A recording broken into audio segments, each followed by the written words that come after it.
Olá, irmãos, uma alegria poder retornar aos lares da Primeira Igreja Batista da Freguesia.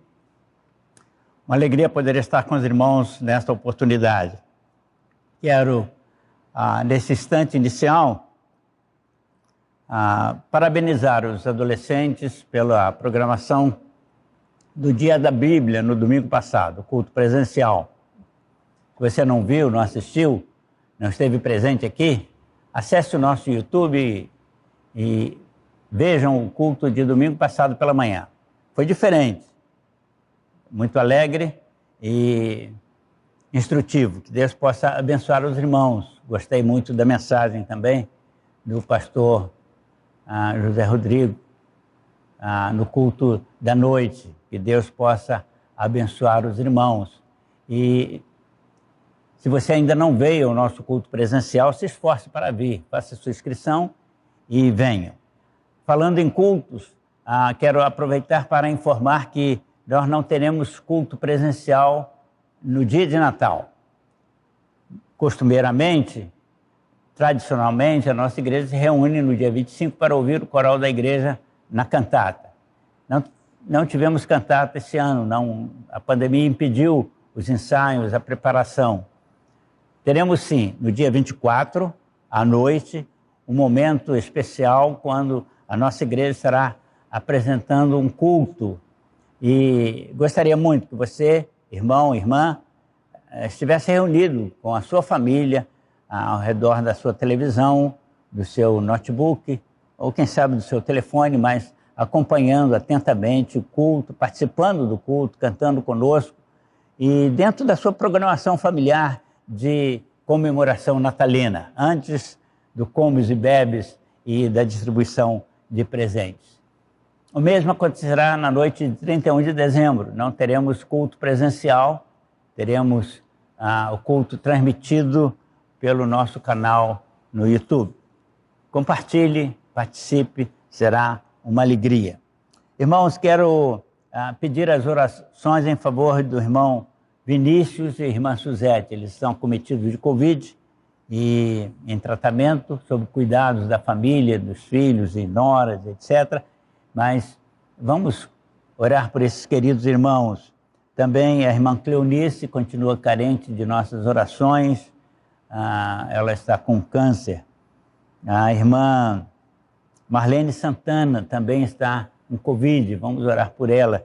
A informação que recebi é que ela esteve ou está internada. Oremos em favor dela, do seu restabelecimento, da sua vitória sobre essa enfermidade. E outros irmãos que estão acamados e com enfermidade, alguns que os irmãos tomaram conhecimento que ainda não chegou ao meu conhecimento.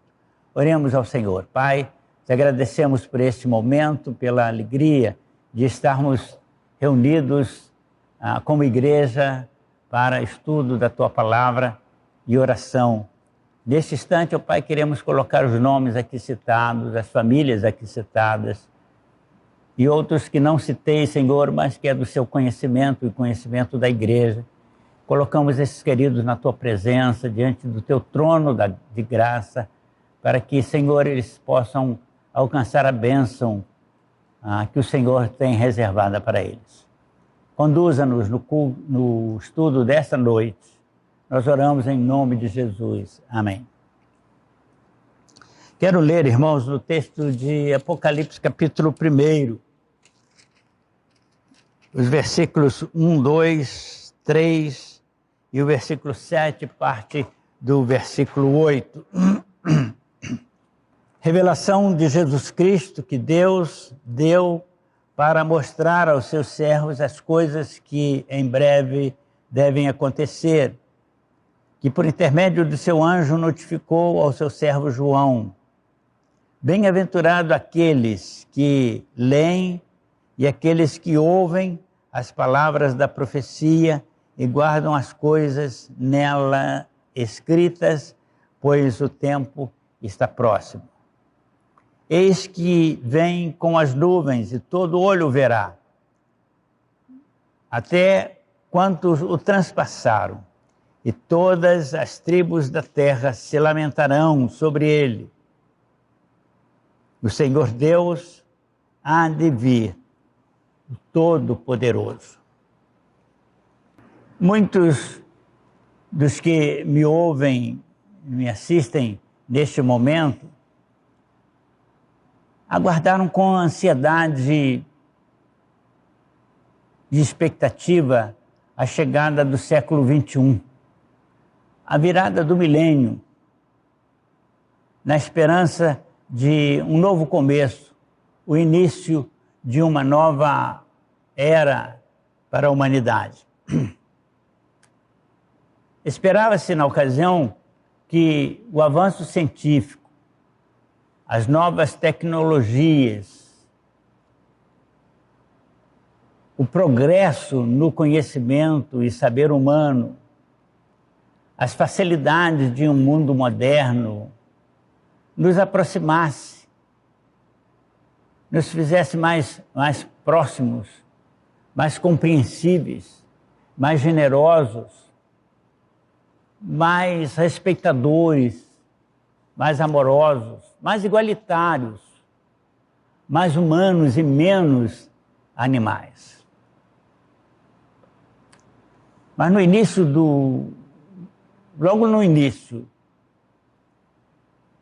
do novo milênio, setembro de 2001, um atentado à nação na ocasião mais poderosa do mundo mostrou-nos que o mundo pode mudar, a tecnologia pode avançar, o saber pode facilitar a nossa vida. Os modernos e poderosos meios de comunicação e transporte poderiam, de uma forma exemplar, modificar todo o nosso sistema de vida. Há 50 anos atrás era impossível se imaginar a comunicação instantânea e barata que temos hoje. Impossível, irmãos, naquela ocasião, imaginar máquinas voadoras como as que temos agora, que nos transportam em horas de uma parte a qualquer outra parte do planeta. Que o mundo pode transformar a vida das pessoas como tem transformado. Há algum tempo atrás, nós não imaginávamos, irmãos, que a medicina pudesse realizar tantos milagres como realiza hoje. Isso tudo estamos vendo. Progresso, coisas boas acontecendo, facilidades acontecendo.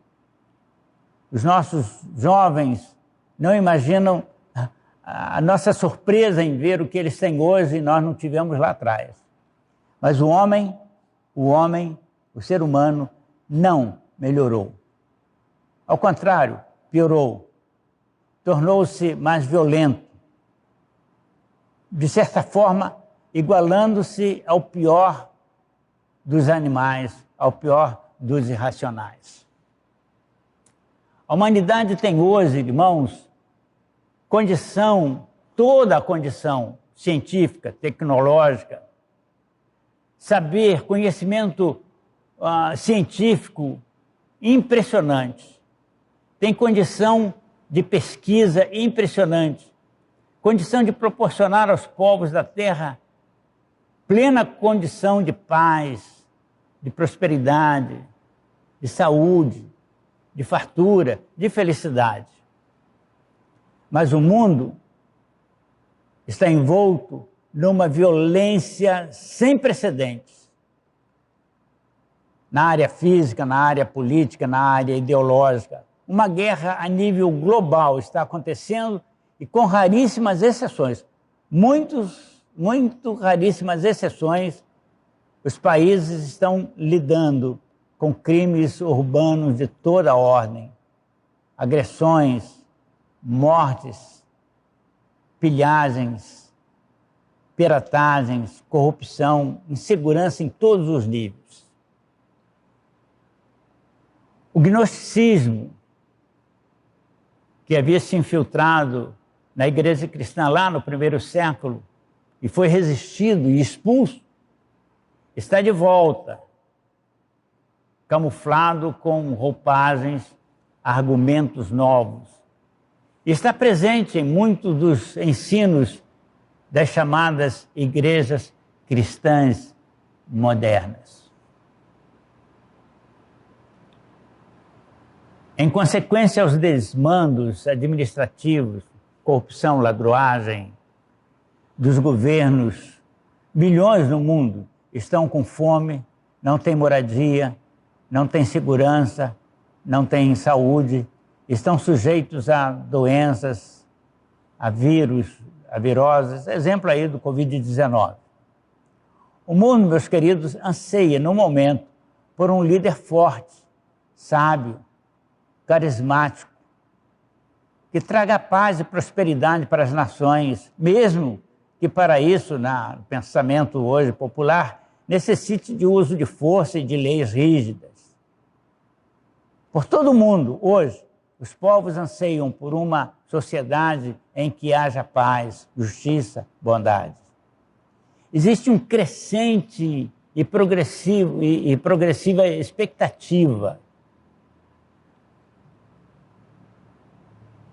de paz, justiça, bondade,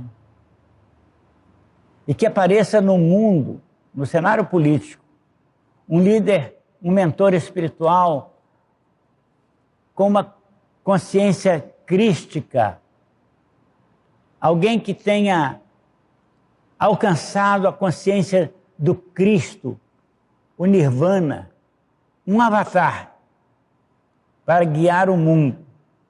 Em suma, os povos, as nações estão no ponto, para receber com aplausos e aceitar como Senhor qualquer líder que prometa a solução para os seus problemas, mesmo que esse líder seja o satânico luciferiano, um agente satânico que o diabo apresentará ao mundo como seu Messias.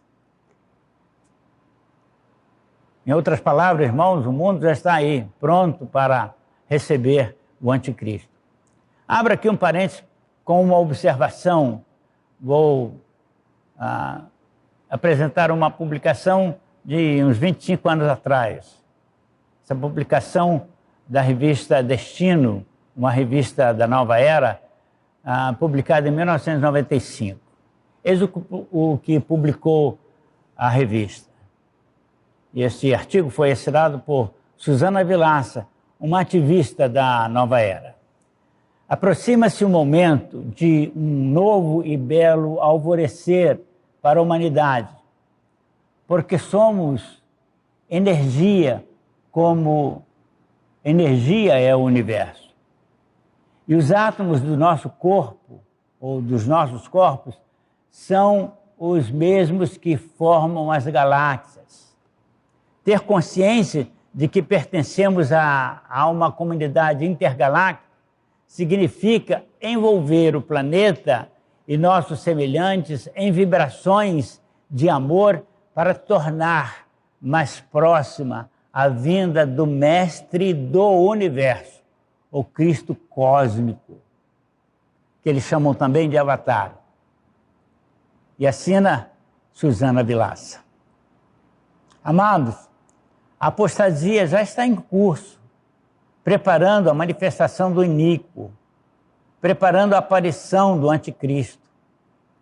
O ministério da apostasia, da iniquidade, que ora opera de forma mística no planeta, está pronto para apresentar-se às nações de forma visível, total. E isso vai acontecer em breve.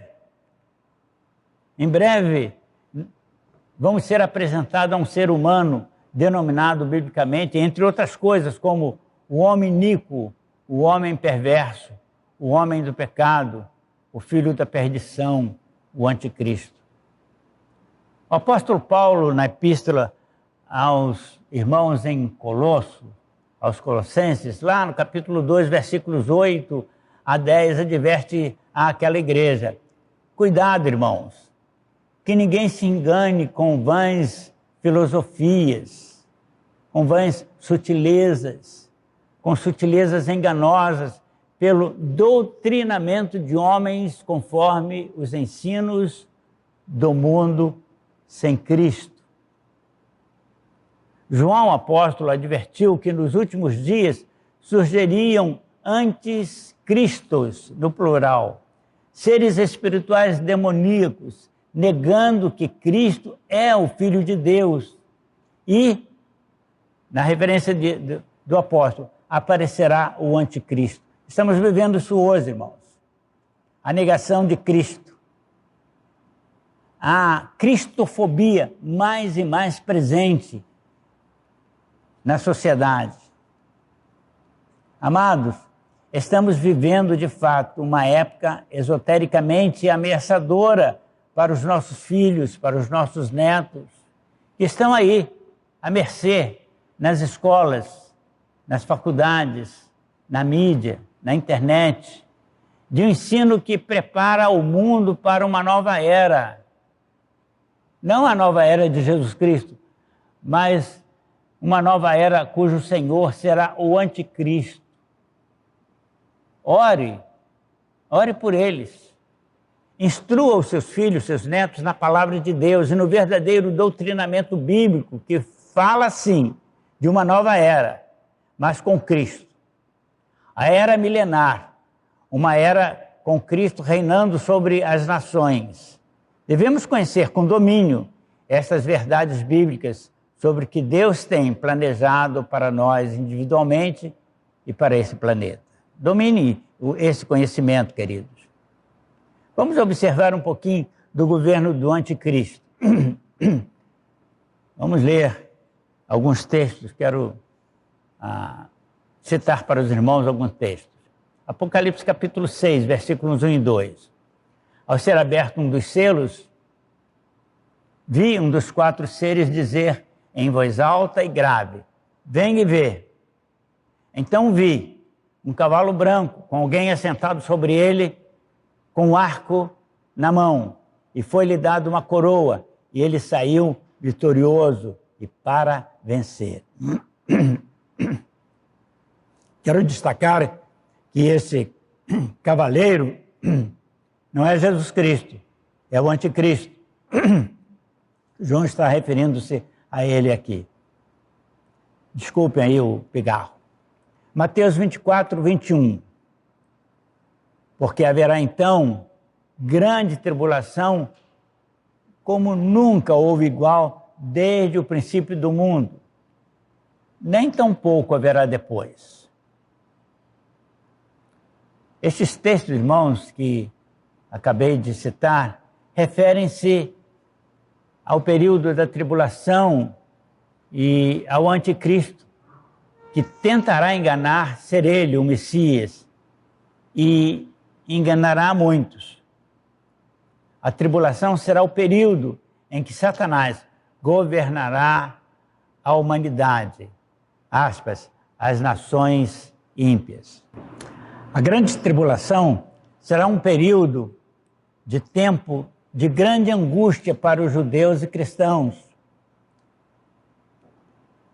que aqui estarão para fazer resistência ao governo autoritário e satânico do anticristo.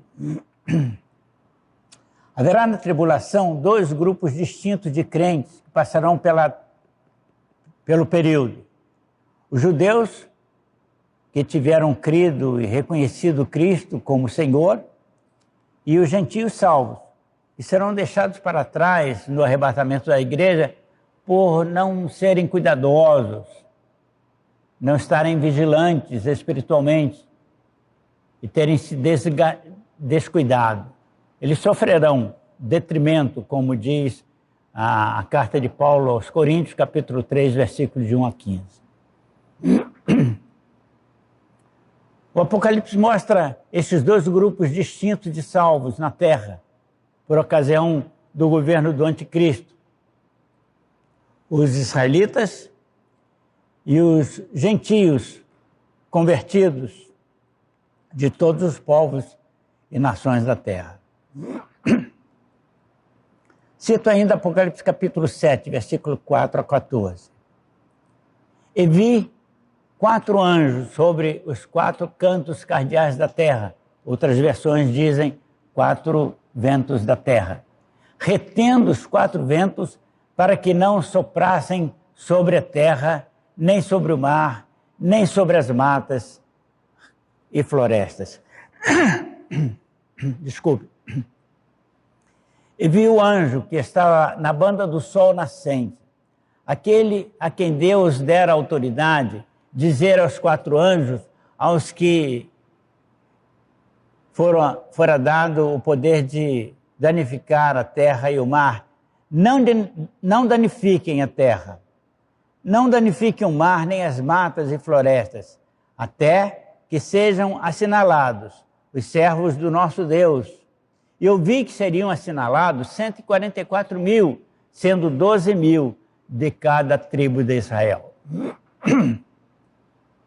12.000 da tribo de Rubens, 12.000 assinalados na tribo de Naphtali, 12.000 assinalados na tribo de Judá, 12.000 assinalados na tribo de Gade, 12.000 assinalados na tribo de Aser, 12.000 assinalados na tribo de Manassés, 12.000 assinalados na tribo de Simeão, 12.000 assinalados na tribo de Levi, 12.000 assinalados na tribo de Issacar, 12.000 assinalados na tribo de Zebulon, 12.000 assinalados na tribo de José, 12.000 assinalados na tribo de Benjamim.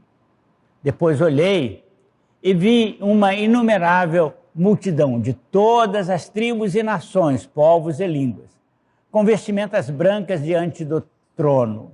E um dos anciões me disse: esses vieram da grande tribulação.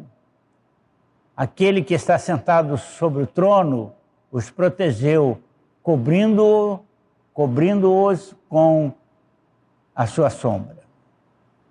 Esses 2 grupos, meus irmãos, estarão vivendo no planeta durante a grande tribulação e sofrerão os reflexos da tribulação que se abaterá sobre o planeta com desastres ecológicos, com pestes, fome, além de serem satanicamente perseguidos por se oporem ao anticristo e darem testemunho da palavra de Deus e de Jesus Cristo, a quem anunciarão: breve virá. Eles serão presos, sofrerão maus tratos e alguns morrerão, porém muitos vão sobreviver para repovoarem o planeta no governo milenar do Senhor Jesus Cristo. Como povo de Deus, meus queridos, como sua igreja, como seus servos individualmente, estejamos apercebidos a fim de não sermos pegos de surpresa no arrebatamento da igreja do Senhor. Muitos são os que militam conosco, mas por estarem adormecidos espiritualmente naquele dia, não serão levados, serão deixados para trás e não participarão das bodas do Cordeiro, da festa celestial que acontecerá nos céus, ficando sujeitos como salvos, sim, mas sujeitos a passarem pelos tormentos, pelos tormentosos anos da grande tribulação. Quero orar por você, para que o Senhor tenha misericórdia de algum salvo, de algum ouvinte dessa mensagem, que não esteja preparado para o encontro com o Senhor, que ela possa servir de despertamento, de despertador espiritual. Amado, querida irmã, desperte. Você que dorme displicente espiritualmente, levanta-te, meu irmão, dentre os mortos espirituais, que infestam nossas igrejas com esse odor putrefato de mundanismo, de comportamento carnal. Não vos conformeis, não tomeis a forma mundana de ser crente neste tempo do fim, nesse tempo que estamos vivendo. Prepare-se para o advento do Senhor Jesus Cristo. Oremos. Pai querido, te agradecemos por esse estudo, pelo privilégio de estarmos reunidos nesta quarta-feira ao redor da Tua Palavra para o estudo deste livro santo e dessas profecias que tanto falam a nossa alma. Abençoe os queridos que me ouviram nessa oportunidade. Desperte esses corações que estiverem adormecidos para que eles possam se preparar para um encontro com o Senhor. Oramos em nome de Jesus. Amém. Queridos, não esqueça de curtir e de compartilhar o nosso canal. Espero revê-los no próximo domingo para o nosso culto às 10h30 da manhã. Que possamos estar aqui para nos confraternizar na presença do Senhor. Que o amor de Deus, a graça do nosso Senhor e Salvador Jesus seja com todos vós, hoje e para sempre. Amém. O nosso panorama bíblico de hoje vai falar do livro de Hebreus. O livro de Hebreus ele é um livro destinado, aos judeus, aos hebreus, ali, como o próprio nome diz, porém sua autoria não é uma unanimidade.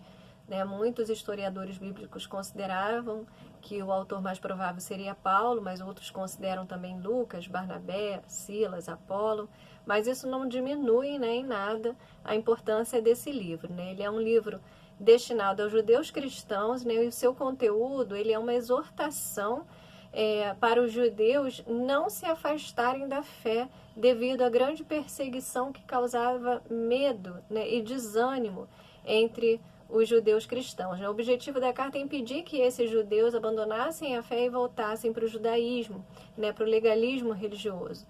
O foco é a superioridade da aliança entre Deus e os homens através de Cristo, que estava acima dos rituais religiosos, das instituições, das profecias, dos profetas, dos anjos, de Moisés, de Arão, enfim, todos esses grandes líderes que os judeus tinham grande admiração a respeito e seguiam as leis, porém eles precisavam entender pela fé em Cristo que a salvação era pela graça de Deus. Então esses são os grandes ensinamentos do livro de Hebreus, e que Deus te abençoe na sua leitura.